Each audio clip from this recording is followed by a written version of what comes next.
Have you ever questioned your very sense of self? Did you ever feel like your words weren't your own? Like you didn't have an identity, or that what you thought of as you started to become uncertain? This was the experience of Ingmar Bergman, Sweden's most prolific director, a daring visionary in the world of cinema. In a male-centric landscape, he wrote an eerie, haunting, and hypnotic script focusing on the psychological struggles of two women becoming one. Persona is a poetic film that explores the identity crisis of a mute artist and her talkative caretaker. Despite their conversations being one-sided, they learn how similar they truly are. The silence of Elisabeth Vogler is deafening. The simple act of not saying anything throws her caretaker Alma into an emotional whirlwind of psychological horror as she opens up, relates to, and finally disappears into her ward.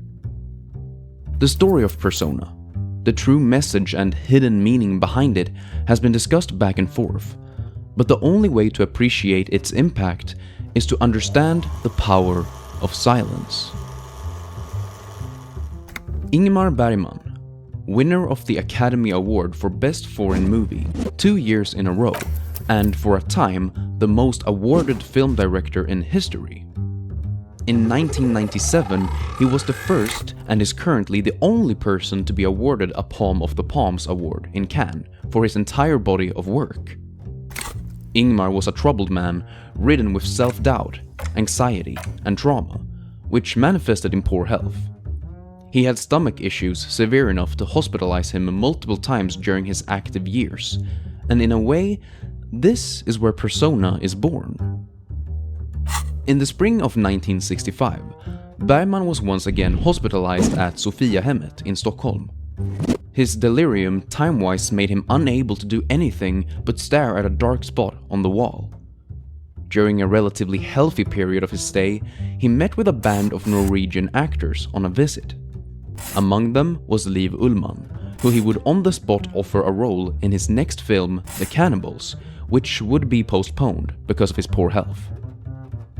As Bergman was recovering at Sofiahemmet, he was shown a picture of Liv Ullmann and Bibi Andersson sunbathing next to each other. This image, spurred on by his stay at the hospital, gave him the idea to write a script about two people who lose their identities in each other. For him, the feeling accompanied by anesthesia, the bliss of non-existence, was a relief, something he was determined to capture in the poetry of Persona. During the time of writing, Bergman tried to follow a strict daily schedule, which included daily walks, mornings free from reading and minimizing contact with the outside world. Visits were only allowed in the evenings.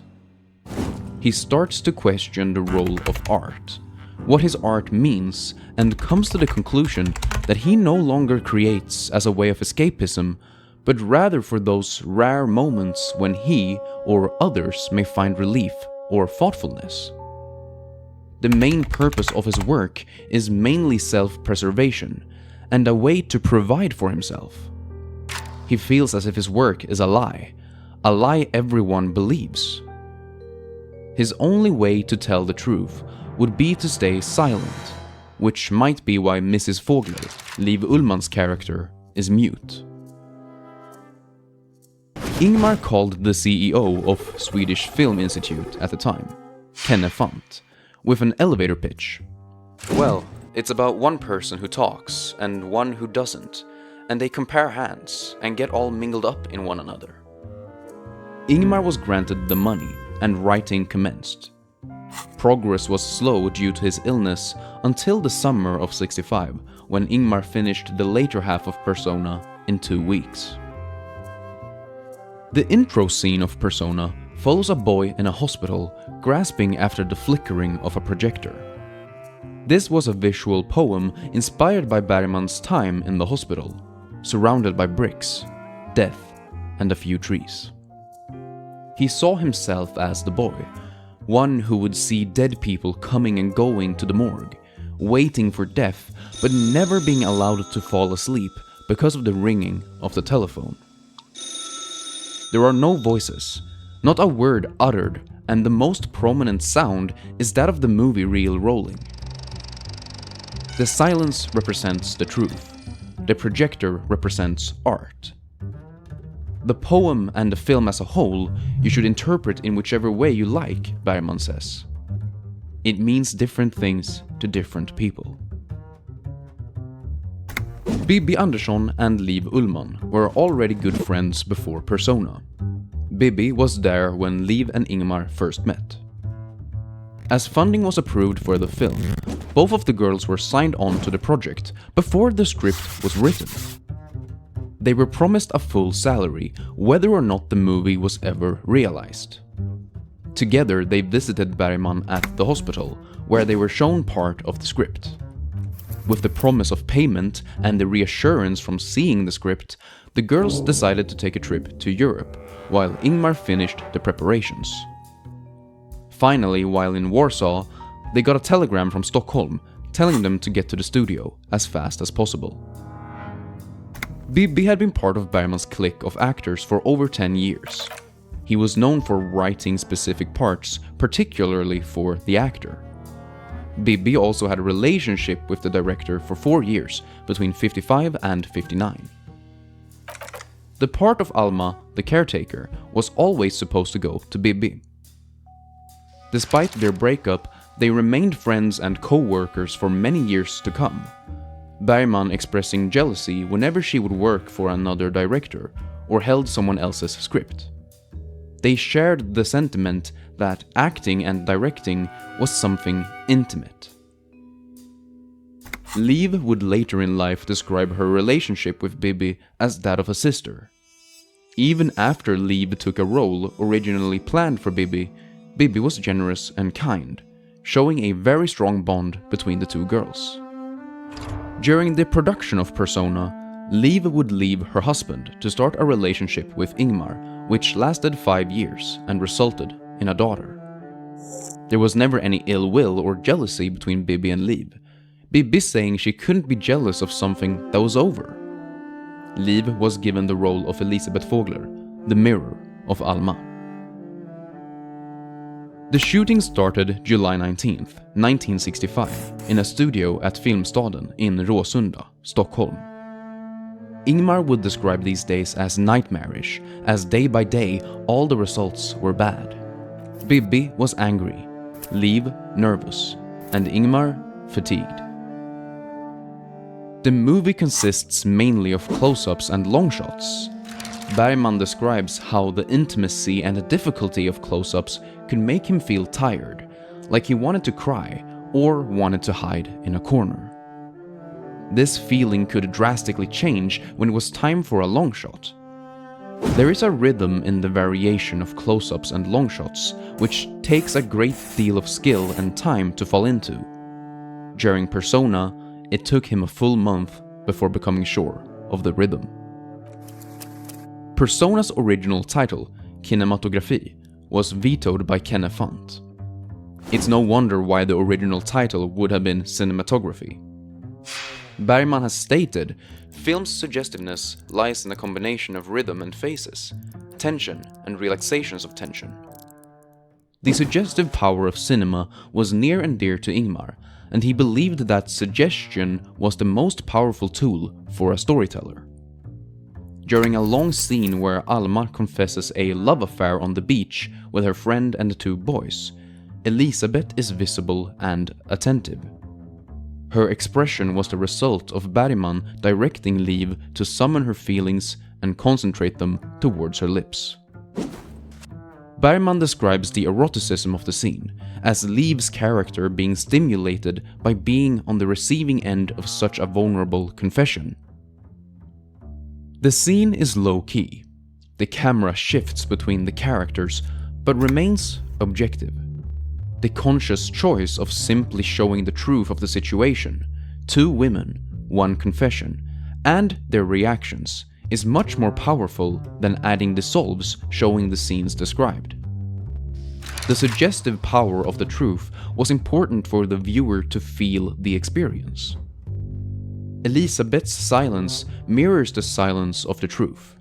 The lack of a conversation mimics the lack of cuts and dissolves. The long close-ups on Alma, framing her tightly, creates a feeling of claustrophobia. The intense intimacy, together with the choice of focusing solely on Alma for large portions of her monologue, almost cuts her off from Elisabeth, who's listening. During her story, she almost feels dissociated, and her feelings can't break through until she lays down in bed together with Elisabeth. Now, the two women pictured together. Bergman and the camera operator would come to an agreement about what is to be included in the image. Lighting and atmosphere was also discussed in advance. The impulse comes from me, and the enormously careful, subtle, and technically clever execution is all Sven Nykvist's work. Bergman had a very special relation to his crew. He could be both evil and angry, but also sweet and careful. This part of his personality is presented, maybe indirectly, in the character of Alma. The caretaker who wants her patient to get better, wants to understand her and give her what she needs. She goes from kind and easy to harsh and hurtful. The silence is too much for her. She can't handle the truth and turns her rage towards Elisabeth in a physical way. Alma's psychological torture is turned to a physical torture in her abuse of Elisabeth, possibly conveying the truth of Bergman's own ways of dealing with his mental issues and inability to express himself vocally. Bergman was critiqued after Persona by Göran Eriksson, who said, "He's one of those directors who give the impression of being bigger than the sum total of all their actors." Eriksson meant Bergman reduces his actors to simple instruments. Bergman responds, "In that case, he knows nothing of the relationship which exists between myself and my actors. Just take a girl like Bibi Andersson. You can never get her to do anything she doesn't want to." Most of the final shots in the film were recorded on Fårö Island. A house was built to film the two girls alone, while a set of the hospital was recreated at the local museum. The house had to be moved from the beach after filming because of Fårö's position as a military base. Ingmar would turn the island to his home a year after the premiere of Persona. The environment of Fårö was scouted by the film crew, a trailer parked on the side of the road. Bergman would walk off set to get some solitude, the ocean being a source of calm. The rocky foundation, slippery from the waves, sometimes made the recording process tough. A special camera track had to be built to move the camera along with the characters. Bergman wrote about the deep sadness that washed over him at the end of filming Persona. Bibi and Liv went separate ways. Sven and Ingmar went together to Zurich, and he had to go back to his work at the theater shortly after. Persona was shot using Mitchell B&C cameras with a spherical lens and 35mm film stock. Despite being a forward-thinking director, Bergman didn't start shooting in color until 1969 in The Passion of Anna. Audio was mixed by AGA Sound System in optical mono format, meaning the sound waves were imprinted on the film stock. With a bright light shining through the waveform, a processor converts the information to electrical signals, which then can be amplified and played through speakers. The movie is 85 minutes long, covering 5 reels and 2,320 meters of film. A censored version of the film was released in the UK and the USA. The censored content includes a still frame of a male reproductive organ and part of Alma's confession where she talks about the sexually explicit details and subsequent abortion. In 2001, a new version was released in the US and the UK, restoring the censored material.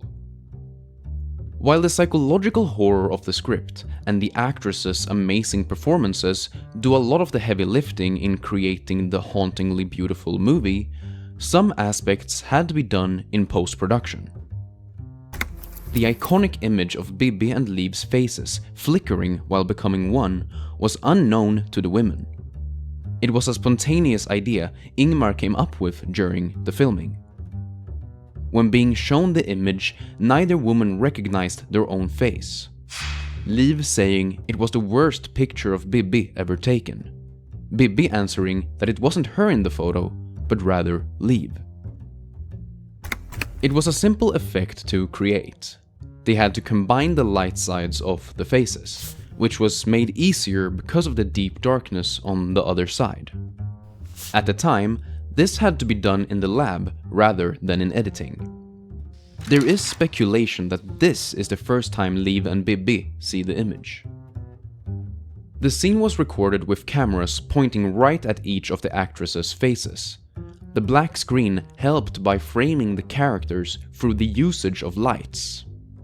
The resulting composite of the images was most likely made with an optical printer, which could overlay two pieces of film onto each other. The movie uses special effects such as blood, smoke, and mirrors. Through the usage of effects, this scene is almost dreamlike, but the most visceral practical effect comes in the form of a bleeding arm. Alma presents her blood and Elisabeth drinks it like a vampire. This comes following a scene where Elisabeth mimes Alma's monologue. The scene is quiet, no words are exchanged.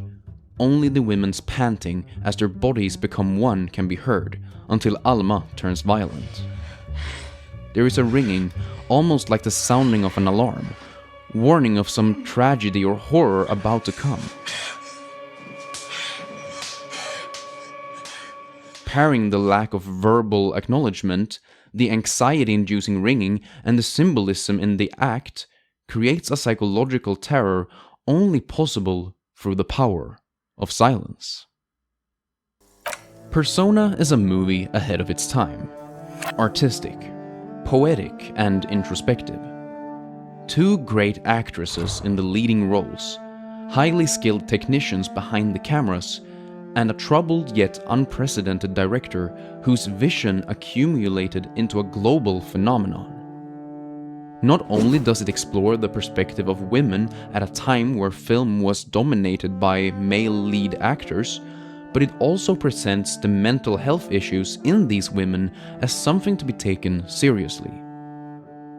Through the turmoil of personal affairs, friendships lasting decades, and an unmatched source of creativity, a film with as many meanings as there are people was born. We get to sit in the objective perspective of the camera, see the change and realizations in the characters, and interpret the autobiographical depictions of a historic creative. The story of Persona was as uncertain, turbulent, and unpredictable as could be. It's the story of overcoming illness, nurturing relationships, and telling the truth through silence. Thank you so much for watching the video. If you enjoyed, feel free to leave a like or subscribe for more videos like this. I would also love to hear your comments down below. My name is Turtlekun. Remember to eat well, sleep well, and I will see you in the next video.